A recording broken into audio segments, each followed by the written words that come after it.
నమస్తే. ఇన్నాళ్ళు నన్ను సపోర్ట్ చేస్తూ, ఎంకరేజ్ చేస్తూ మీ ప్రేమని నాకు అందిస్తున్న ప్రతి ఒక్కరికి కృతజ్ఞతలు.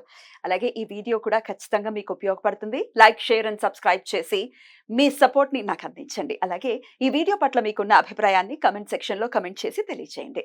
ఇప్పుడు వీడియోని చూద్దాం. నమస్తే. Welcome to our channel. నేను పద్మిని. ప్రస్తుతం మనతో పాటు ప్రముఖ ఆధ్యాత్మికవేత్త, ప్రముఖ న్యూమరాలజిస్ట్, లక్ష్మీ నరసింహస్వామి ఉపాసకురాలు శ్రీమతి స్రవంతి గారు ఉన్నారు. మాట్లాడదాం. నమస్తే అక్క. నమస్తే పద్మిని. అక్క లోషు గ్రిడ్ రైట్ గ్రిడ్ వేశారు. లోషు గ్రిడ్ గురించి చెప్పబోతున్నారా? తప్పకుండా చెప్తాను పద్మిని. చెప్పండి.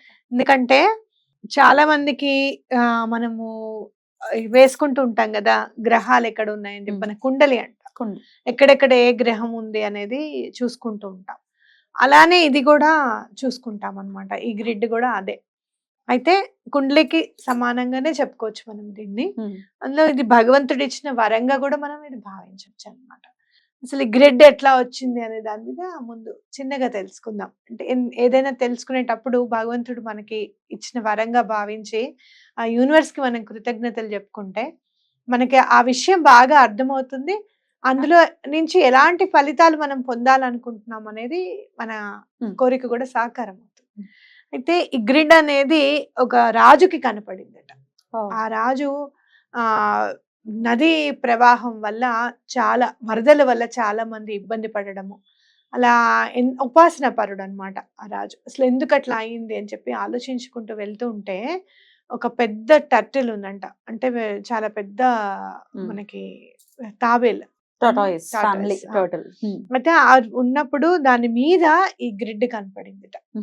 ఎల్లో రివర్ అని అంటారు దాన్ని. ఆ ఎల్లో రివర్ లో తాబేలు పైన ఈ గ్రిడ్, అంటే దాని వీపు ఉంటుంది కదా, దానిపైన ఈ గ్రిడ్ కనపడింది అనమాట. అందుకే వాళ్ళు టర్టిల్ ని చాలా ఆస్పిషియస్ గా చూసుకుంటారు.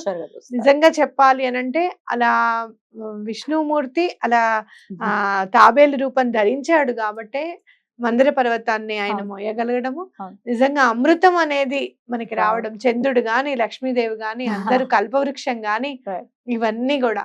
అలాగే మనకి శివుడి గురించి తెలుసు అనుకుంటాం మనం. నిజంగా ఎంత తెలుసు అనేది అదే ఆ విషయం ఏదైతే హాలాహలం ఏదైతే ఆయన గొంతులో దాచుకున్నాడో అప్పుడే ఆయన గొప్పతనం కూడా బయటపడింది. అవునా కదా? ఇవన్నిటికీ కారణం ఆయనేగా పాపం.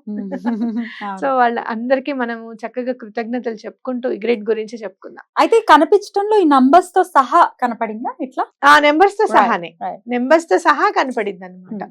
ఇప్పుడు ఈ గ్రిడ్ అసలు ఎందుకు అలా కనపడిందో కూడా మనం చూద్దాం. చూడు, ఎటు చూసినా కూడా 15 వస్తుంది అనమాట. 5 ఇటు ఇలా చూసుకున్నా కూడా 15 వస్తుంది. 4+9 ఎంత? 13+2 15 వస్తుంది అనమాట. అట్లాగే 4+3 7+8 ఎంత? 15 వస్తుంది. ఇటు చూస్తే అందుకనే ఇది మ్యాజికల్ స్క్వేర్ అని కూడా మనం చెప్పుకోవచ్చు. మీకు ఏమన్నా చాలా ప్రాబ్లమ్స్ ఉంటే ఈ గ్రిడ్ నెంబర్ వేసుకొని మీ పర్స్ లో పెట్టుకుంటే ఎలాంటి గ్రహ దోషాలైనా కూడా తొలగిపోతాయి అని కూడా మనం చెప్పుకోవచ్చు అనమాట. ఎందుకంటే మ్యాజికల్ స్క్వేర్ కాబట్టి. అయితే ఎప్పుడైనా కూడా ఈ నెంబర్స్ మారవు ఈ గ్రిడ్ లో. ఈ 4 ఇలానే ఉంటుంది. 9 2 3 5 7 8 1 6. మనం చూసుకుంటే ఇది సన్, మూన్, చంద్రుడు, అలాగే గురువు, అలాగే రాహు, అట్లాగే బుధుడు, శుక్రుడు, కేతువు, శని భగవానుడు, అలానే కుజుడు అందరూ వచ్చారు. అయితే ఎప్పుడు కూడా మనము చెప్పేటప్పుడు పాపగ్రహము, వక్రగ్రహము అట్లాంటివి మాట్లాడుకోకూడదు అన్నమాట. ఎక్కడైనా చూడు శని భగవానుడు అని అంటారు. నేనైతే మాత్రం, ఎందుకనంటే నిజంగా అంత మాయ మొత్తం ఆయన చేతుల్లోనే ఉంది కాబట్టి. అవునా? సో ఇప్పుడు మనం ఏం చేద్దాము, అసలు ఇదేంటి, ఈ ఫస్ట్ రో మనకి ఏం చూపిస్తుంది అనేది చూద్దాం. ఎవరిదైనా కూడా ఇప్పుడు ఫర్ సపోజ్ నీ డేట్ ఆఫ్ బర్త్ కానివ్వు, నా డేట్ ఆఫ్ బర్త్ కానివ్వు, ఈ గ్రిడ్ లో మనము ఈ రూపంలో మనం వేసుకోవాలన్నమాట. ఎలా వేసుకోవాలనేది నేను నేర్పిస్తాను. అయితే వేసుకున్న తర్వాత ఫస్ట్ ఉపయోగం ఏంటి అనేది మనం తెలుసుకుందాం ఫస్ట్. అయితే ఈ ఎప్పుడైనా కూడా ఈ ఫస్ట్ రో ఉంది చూసావా, ఈ ఫస్ట్ రో చూస్తే మన మైండ్ ఎట్లా ఉంటుంది అనేది తెలుస్తుంది. మన డేట్ ఆఫ్ బర్త్ ప్రకారంగా ఆ నెంబర్స్ ని గనక మనం దీంట్లో గనక వేసుకుంటే గనక మన మైండ్ ఎలా ఉంటుంది అని తెలుస్తుంది. ఒక for example A date of birth ఎలా ఉందో ఫస్ట్ అది చెప్పేసి దాని తర్వాత అనాలిసిస్ చేస్తే బాగుంటుందేమో కదా. అంటే కొంచెం క్లియర్ గా అర్థం అవుతుంది. అనాలిసిస్ చేసుకునేటప్పుడు ఆ పర్టికులర్ డేట్ ఆఫ్ బర్త్ ని మనం అనలైజ్ చేసుకుంటూ వెళ్ళిపోతాం. ఓ ఓకే. అందుకని అందుకని వద్దంటారా? అందుకని ఇప్పుడు ఎవరైనా ఇప్పుడు ఒక డేట్ ఆఫ్ బర్త్ తీసుకొని దాన్ని అనలైజ్ చేసి నేర్పిద్దాం. ఉమ్, అలా నేర్పించిందే వేసుకోవడానికి రాదు కదా. తెలియదు కదా. కాబట్టి అసలు దేనికి ఉపయోగపడుతుంది అనేది తెలుసుకుందాం. సరే. ఈ ఫస్ట్ లైన్ వచ్చేసి మైండ్ ఉపయోగపడుతుంది అన్నమాట. ఈ సెకండ్ లైన్ వచ్చేసి మనకి సోల్, మన సోల్ ఎంత ప్యూరిటీ, క్రితం జన్మలో మనం ఏం చేస్తుంటాం అసలు అనేది అర్థమవుతుంది. అలాగే ఈ 816 అంటే ప్రాక్టికల్ గా మనం ఎట్లా ఉంటాం. కొంతమంది ఊహాలోకాల్లో తేలిపోతూ ఉంటారు, కొంతమంది ఏమో చాలా ప్రాక్టికల్ గా ఆలోచిస్తారు. అలా ఎందుకు అనేది కూడా మనకు అర్థమవుతుంది అనమాట మన డేట్ ఆఫ్ బర్త్ ని దీని ప్రకారంగా చేసుకుంటే. అట్లాగే ఈ 4 నెంబర్ ఉంది చూసావా, అది వెల్త్ ని సూచిస్తుంది. మన వెల్త్ ఎట్లా ఉంటుంది అనేది సూచిస్తుంది. అలాగే 9 ఫేమ్ అండ్ ఆస్పిరేషన్. నీ గ్రిడ్ లో తప్పకుండా ఈ 9 బాగుండి ఉండాలి. ఉందక్క. అదే అంటే మంచి గట్టిగా కూడా ఉంది. కాబట్టి ఫేమ్ అండ్ ఆస్పిరేషన్ ఇప్పుడు నీకు అర్థమైందా? తర్వాత చెప్తాను అని ఎందుకన్నాను. ముందు గ్రిడ్ లో ఉన్నదంతా తెలుసుకుంటే మనం ఏంటనేది చెప్తారు. అలాగే 2 నెంబర్ అనుకో, రిలేషన్షిప్ అన్నమాట. ఇట్లా మనము ఆ రిలేషన్షిప్స్ ఎట్లా ఉంటాయి ఏంటనేది తెలుసుకోవచ్చు. అలాగే ఫ్యామిలీ, యాన్సిస్టర్స్ అనేది 3 నెంబర్. అట్లాగే 5 నెంబర్ ఏమో హెల్త్. 7 number creativity. ఎందుకు చెప్పు 7 క్రియేటివిటీ? కేతువు. కేతువు గనక బాగుంటే క్రియేషన్ కి లోటే ఉండదు. అవునా? క్రియేషన్ కి అస్సలు లోటు ఉండదు.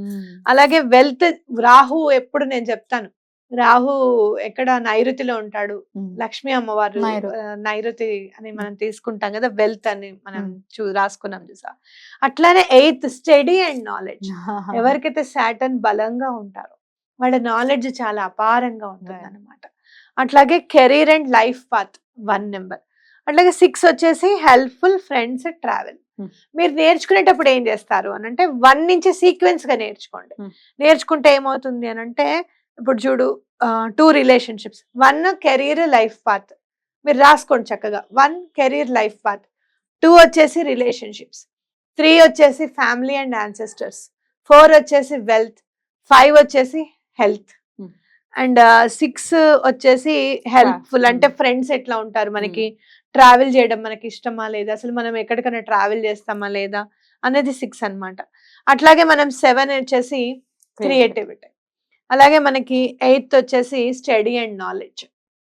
ఓకే, ఇట్లా మనకి 9 వచ్చేసి ఫేమ్ అండ్ ఆస్పిరేషన్. సో ఇవన్నీ కూడా మనం తెలుసుకోవచ్చు. అలాగే మన మైండ్ ఎలా ఉంటుంది, సోల్ ఎలా ఉంటుంది, ప్రాక్టికల్ గా మనం ఎలా ఆలోచిస్తాం, ఇప్పుడున్న ప్రెసెంట్ లో మనం ఎలా ఉంటుంది మన ఆలోచన విధానము, ఎప్పుడెప్పుడు ఎలాంటి నిర్ణయాలు మనం తీసుకుంటాం అనేది కూడా ఈ లోషో గ్రిడ్ చూస్తే మనకు అర్థమవుతుంది. రైట్. లోషో గ్రిడ్ ఇంతలా చెప్తుంది. మన క్యారెక్టర్ అవ్వచ్చు, మనకి ఏమి ఇష్టం అవ్వచ్చు, ఫ్యూచర్ ని ఏమైనా ప్రెడిక్ట్ చేస్తుందా? ఫ్యూచర్ ని కూడా మనం ప్రెడిక్ట్ చేసుకోవచ్చు. అయితే అందరికి అన్ని నెంబర్స్ ఫిల్అప్ అవ్వాలని ఉండదు. అవును, కొన్ని మిస్ అవుతాయి కదా. కొన్ని మిస్ అవుతాయి. అంటే మనం చూడు డేట్ ఆఫ్ బర్త్ లో మనకి ఎన్ని నెంబర్స్ ఉంటాయి, బర్త్ నెంబర్ గా మనం సింగిల్ చేసుకుంటాం, అలాగే ఇయర్ ని కూడా సింగిల్ చేసుకుంటాం. ఆ 2 కాకుండా 6 నెంబర్స్ ఉంటాయి. అంటే 21, 3, 1974 అనుకుందాం అనుకో ఫర్ సపోజ్. ఇక్కడ ఉన్న 4 నెంబర్స్ 21 + 3 అనేది 3 నెంబర్స్, 1 నెంబర్ అవుతుంది బర్త్ నెంబర్. తర్వాత నెల కూడా మళ్ళీ రాసుకుంటాం. నీకు చెప్తాను, అన్ని నెంబర్స్ అట్లా ఫిల్అప్ అవ్వవు. అలా ఒక్కొక్కసారి ఏమవుతుంది 999 వచ్చేస్తుంది. 1999 లో పుట్టి 999 వచ్చేస్తుంది. అలా ఎక్కువ వచ్చిన వాటికి ఏం చేయాలి, అసలు రాని వాటికి మన పరిష్కారం ఏంటనేది కూడా మనం చూసుకొని దానికి సంబంధించిన పరిష్కారం చేసుకుంటే మన జీవితాల్లో వెలుగు నింపడానికి అవకాశం ఉంటుంది. మరి దాని గురించి నెక్స్ట్ ఎపిసోడ్ లో చెప్తాను. ఇప్పటికైతే మీరు ఇది నేర్చుకోండి. గ్రిడ్ ఇలా వేసుకోవాలి, 492 357 816 వేసుకోవాలి. అలాగే మీరు ఏం నేర్చుకోవాలో కూడా చెప్తాను. 1 నుంచి 9 ప్లానెట్స్ యొక్క వాటి రిజల్ట్స్ ఎట్లా ఉంటాయి అనేది తెలుసుకోవచ్చు. అసలు ఫస్ట్ లైన్ దేన్ని సూచిస్తుంది, సెకండ్ లైన్ దేన్ని సూచిస్తుంది, థర్డ్ లైన్ దేన్ని సూచిస్తుందో కూడా మీరు తెలుసుకున్నాము ఆల్రెడీ. ఎలా వేసుకోవాలి అనేది నెక్స్ట్ ఎపిసోడ్ లో చెప్తా అంటున్నారు కాబట్టి wait for the episode. Thank you so much అక్క. నమస్తే.